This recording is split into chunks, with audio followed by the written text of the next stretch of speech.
السلام عليكم ورحمة الله وبركاته. لو أول مرة تشوفوني أنا شيماء، يا ريت تشرفوني بالاشتراك وتفعيل زر الجرس علشان يوصل لكم كل جديد، ولايك وشير لو عجبك الفيديو. هنعمل النهاردة أشطوطة سهلة جدا جدا، يعني ما فيهاش أي حاجة، طالعة ترند كده قلت أما أعمله معاكم طلع حلو قوي. أنا معايا نص كوباية رز، نقعتها وغسلتها كويس وحطيت لها كوبايتين مية وطلعتها على النار لحد ما بقى معايا بالشكل ده. عجنت.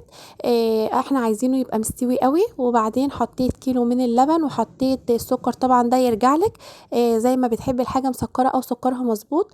ودلوقتي معايا معلقتين من النشا. انا مش عايزاه يبقى ماسك قوي، وحطيت عليها كوبايه ميه بارده من الحنفيه عادي خالص. وبعدين هحط شويه من ميه الورد، دي حاجه اختياريه. حابه تحطيه، حابه مش حابه مفيش اي مشكله. بدأ يغلي معايا اللبن بالرز، وبعدين حطيت عليه خليط النشا بالمية الورد، وفضلت اقلب كويس قوي علشان خاطر ما يكلكعش معايا من تحت ويبقى سايب من فوق.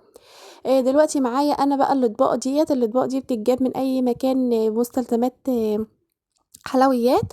بيبقى عندهم الحاجات ديت. وجبت الاسبونج، عملت اسبونج عادي خالص، اي نوع اسبونج بتفضليه جاهز او بيتي اي اسبونج.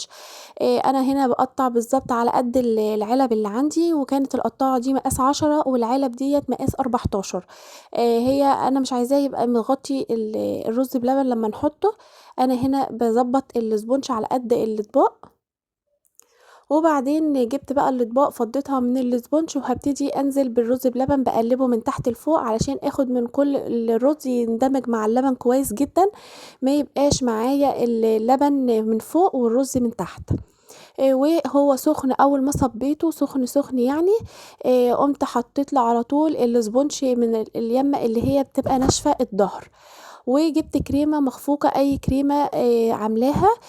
تقومي حاطة منها شوية صغيرين، وبعدين تقومي مسوية كده على قطعة الاسبونج من فوق. أنا بساوي هنا بمعلقة بالراحة خالص، لأن طبعا هو سايب لسه الرز بلبن لأنه سخن جدا، وحطيت الاسبونج عليه علشان خاطر يمسكوا في بعض، ما يبقاش بعد ما يبرد يعمل طبقة أو وش يفصل ما بين الاسبونج وطبقة الرز بلبن. التوبنج بقى انا معايا هنا لوتس. اللوتس انا مدوباه بشويه زيت زي ما تحبي، عايزه تحطي بقى نوتيلا اي حاجه. انا عملت فاكهه وعملت بلوتس. طلعت طعمها حلو جدا. الفاكهه كمان مع الكراميل كانت فظيعه بصراحه. هي ما بتاخدش فاكهه، يعني انواع كتيره، هو موز وفراوله، او لو في كيوي ممكن برضو تحطي واحدتين كيوي، مفيش اي مشكله معاكي. ابتديت اوزع هنا على الاسبونج معايا بعد الكريمه ما خده. اللي طالع ترند حلو قوي القشطوطه. طالعه باللبن. بيبيعوا اللي هو الطبق الكبير دوت ب65 جنيه. والطبق الصغير ده لو حضرتك حابة تطلعيه مثلا اوردرات في الاونلاين، ممكن تطلعي الطبق ب35 جنيه، حلو جدا. والطبق الكبير اللي هو المستطيل ده انا شايفة بصراحة ان هو يعني حلو، عليه 40 جنيه، مكسبة حلو جدا.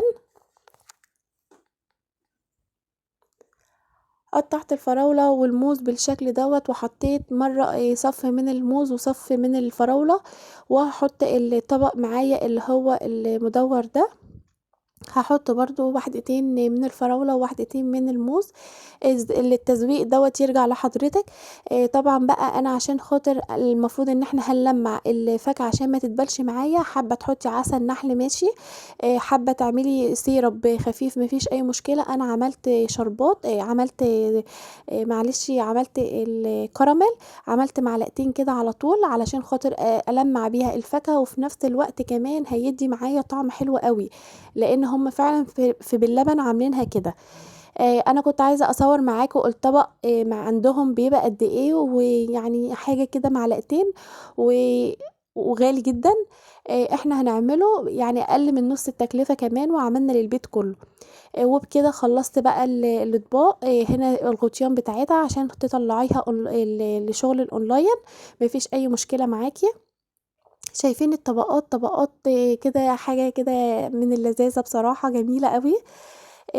طبعا الله يرحم الرجيم كده مش نافع خالص في الموضوع دوت. انا بوريكم بقى هنا، شايفين الرز بلبن ممسكش معايا، انا لسه ما كنتش دخلتها التلاجة. لما بتخش التلاجة بتمسك شوية.